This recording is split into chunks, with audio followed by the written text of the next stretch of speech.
ரொம்ப பெரிய விஷயத்த சொல்ல போறேன். எவ்வளவு உயர்வான நிலைக்கு போனாலும், எவ்வளவு உயர்வான நிலைக்கு போனாலும் என் நிலையை மறந்ததில்லை, என் சூழலை மறந்ததில்லை, என் ஆடையை மறந்ததில்லை. ஏனென்றால் நான் தமிழச்சி, என் மதம்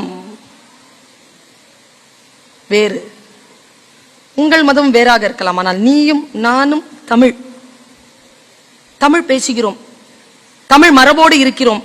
தமிழ் என்பது என்ன தெரியுமா? என் ஆடை. தமிழ் என்பது என் உணவு. தமிழ் என்பது என் உறவு. தமிழ் என்பது என் வாழ்க்கையில் அனைத்தும், என் நாடி நரம்பு மூச்சு எல்லாம் தமிழ். ஆனால் பிழைப்பதற்காக பல அறிவுகள், பல விஷயங்கள், பல பயணங்கள், அது வேறு. இங்க வந்து நின்ன உடனே உங்க ஆட்கள் எங்களுக்கு ஒரு மரியாதை செலுத்தினாங்க. நீங்க பாத்தீங்களான்னு தெரியல. என்ன செஞ்சாங்க? Very good, very good, very good. என்னன்னா பூ கொடுத்தாங்க, பட்டயம் கொடுத்தாங்கன்னு சொல்லாம ஷால் போட்டாங்கன்னு சொன்ன பாரு.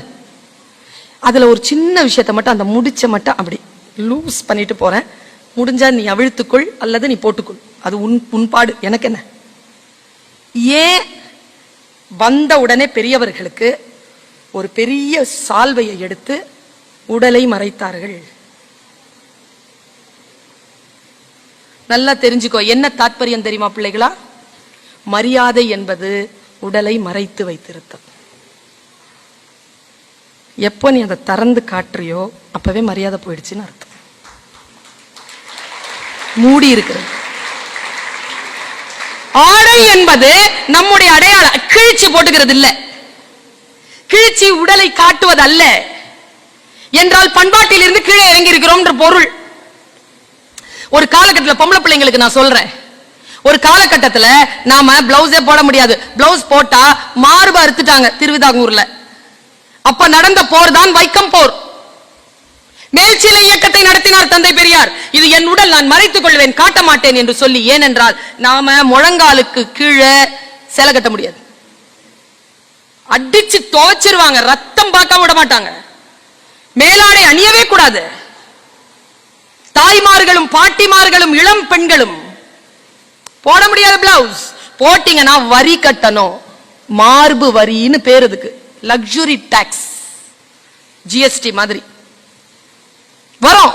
கடலை உருண்டை சாப்பிட்டா 18% கொடுக்கணும் நீ கவர்மெண்ட்டுக்கு. லக்ஸுரி டாக்ஸ் போட்டாங்க நமக்கு. பிளவுஸ் போடுறதுக்கு டாக்ஸ் கட்டுற நாட்டுல, இது என் உடல், என்னுடைய மானம், இதை நான் மறைத்துக் கொள்வேன் என்று நமக்கு சீலையை மாறாப்புல போட்ட எத்தனையோ பெரியவர்களுக்கு நாம் நன்றி செலுத்துவதை விட்டுவிட்டு அதை குறைத்து கொண்டு தெரியலாமா? முழங்கால் வரைக்கும் உயர்த்தி இருந்த சேலையை கணுக்கால் வரைக்கும் இழுத்து விட்டது யாரு? மணலி கந்தசாமி என்று கூறு என்ற மணலி கந்தசாமியை நம் குழந்தைகள் படிக்க வேண்டும். ஒரு விஷயத்தை புரிஞ்சுக்கோங்க, ஆடை அணிவதுதான் சுதந்திரம், ஆடை அவிழ்ப்பது அடிமைத்தனம். ஆடையை குறைத்துக் கொள்ளுதல் அடிமைத்தனம். ஆண்கள் எனக்கு ரொம்ப பிடிக்கும் அந்த விஷயத்துல.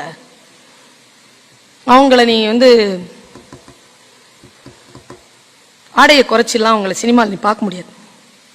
ஜூரிச்ல ஆடினாலும் ஃபுல் கவரேஜோட ஆடுவாங்க. நம்ம பொம்பளை பிள்ளைங்க தான் கால் கட்டிக்கிட்டு, கையை கட்டிட்டு, உடம்ப கட்டி. எங்கே உடல் காட்டப்படுகிறதோ அங்கே அந்த பெண்ணினுடைய ஏதோ ஒன்று விற்பனை செய்யப்படுகிறது. மானமுள்ள தமிழ்ச்சிகள் நம்முடைய உடல் அசைவுகளையோ உடலையோ விற்பனை பொருளாக மாற்ற மாட்டார்கள் என்பதுதான் நம்முடைய மண்ணினுடைய பண்பாடு. நாம் வீர தமிழச்சிகள், மானத்துடனான தமிழச்சிகள். அப்படிதான் நம்முடைய டிரெஸ் இருக்கணும், அப்படிதான் நம்முடைய சொல்ல இருக்கணும், அப்படித்தான் நம்முடைய செயல்பாடுகள் இருக்க வேண்டும்.